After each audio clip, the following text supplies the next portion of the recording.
Hey guys, it's KevyDog4. I know my voice sounds horrendous.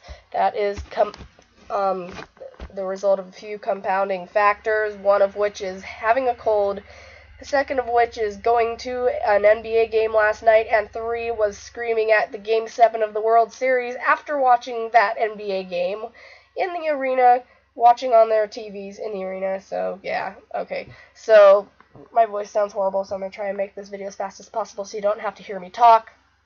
So here are my NFL Week 9 predictions. So the Thursday night game is Atlanta and Tampa Bay. I'm going to take Atlanta because they are one of the dominant teams in the league this year. Tampa Bay is sitting right around 500. And Atlanta looks strong on all sides of the field. And Matt Ryan's been doing well. Julio Jones, guys like that. Defense, I think, has been doing pretty well, too. I'm going to take Atlanta in this game, even though they're playing on the road. Detroit and Minnesota. Detroit seems to be that one team that I can never predict correctly. I'm going to go against them this week. I'm taking Minnesota because Minnesota's back at home.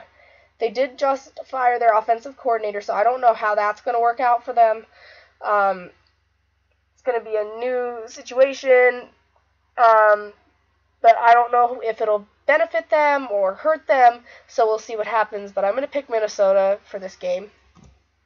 Pittsburgh and Baltimore. I'm going to take Pittsburgh. AFC North rivalry between, I believe, the top two teams.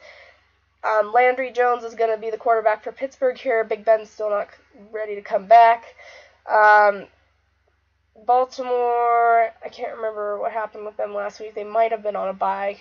I can't remember. But I think that Pittsburgh's going to take this game because despite the fact that Roethlisberger's out, because Antonio Brown's still doing well, everything still looks good, and Landry Jones started for this team before. I think they can take this, Pittsburgh. Okay, Jets and Dolphins. This one's probably going to be really close, but I'm going to pick the Dolphins here because they're playing at home, and they're coming off the bye week, and I think they won their last two games before coming into the bye week. So I think that Miami does have an advantage in this game. Dallas and Cleveland. Okay, Cleveland still hasn't won a game. Dallas Cowboys have only lost one game, which was in week 1, and they still look really, really good. So I'm going to take Dallas because I don't know when or if Cleveland's going to win a game, but I don't think that they will get that first win off of the Dallas Cowboys. So I'm going to take Dallas. Jacksonville and Kansas City. Nick Foles will start this game for Kansas City because they want to take a precaution on Alex Smith, make sure he doesn't get hurt any further.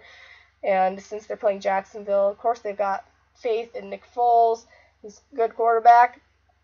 I'm going to take Kansas City because they're playing at home. And Jacksonville just fired their offensive coordinator as well, so I don't know if that's going to help them at all, harm them even more, or I don't know what's going to happen, but I'm going to take Kansas City. Philadelphia and New York Giants. I'm taking the Eagles. This game's going to be really close. I just kind of tossed this one up.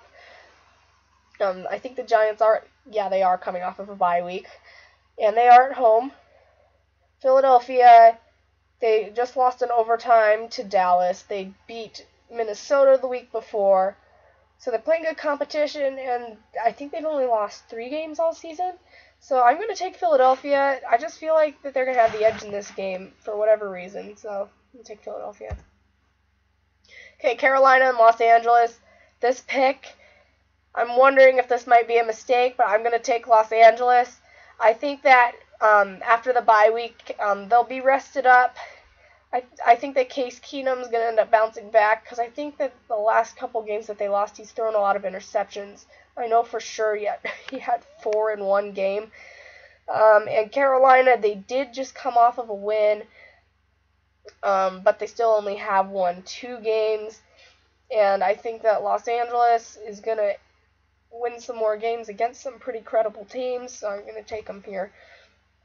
Okay, New Orleans and San Francisco. This one's pretty obvious in my opinion. New Orleans, their record may be under 500. But they're coming up. They're getting better. Drew Brees has been outstanding this season. I think their defense is what's lacking, but I don't think that they'll have to do much to stop the Niners. So I think that New Orleans is going to take this game. Okay, Tennessee and San Francisco versus San Diego. I'm going to take San Diego because they are at home. They have had some good play as of recent. They did just lose last week. Sorry, guys. They did just lose to the Broncos this week. But Tennessee, it kind of depends on how their defense does. I'm going to take San Diego because of the home field advantage. I think this game is going to be really close. Okay, Indianapolis and Green Bay. This one's going to Green Bay in my book. Green Bay has had a pretty good season so far. Indianapolis has been struggling. They haven't won a ton of games. We'll see what ends up happening here. I think that as long as Aaron Rodgers can keep control of the ball, as long as they limit their turnovers, I think Green Bay should take this one easy at home. So, Denver and Oakland. Big game for these teams here. They have been tied for 3 or 4 weeks, maybe more straight in this division. I'm going to pick Oakland. They're at home. Derek Carr set a record for the team last week on passing yards. We'll see. As long as he can connect and limit his turnovers, I think that they can run the score up enough to win this game, and the home crowd's gonna be on their side. And Denver has been off and on as the season has worn on. So we'll see what happens, but I'm going to take Oakland. Monday night's game is Buffalo and Seattle. I'm going to take the Seahawks because they're at home. Buffalo just lost to the Patriots. Yeah, and I know the Patriots and Seahawks are not the same team, but I think that Seattle is better than Buffalo. And Seattle is at home. So I'm going to take them over the Bills this week. And there are 6 bye teams. They are Arizona, Chicago, Cincinnati, Houston, New England, and Washington. So thanks for watching this video, guys. Sorry about my voice. Make sure you give this video a thumbs up. Leave a comment below with your predictions. Make sure you subscribe to my channel. And I will see you in my next video.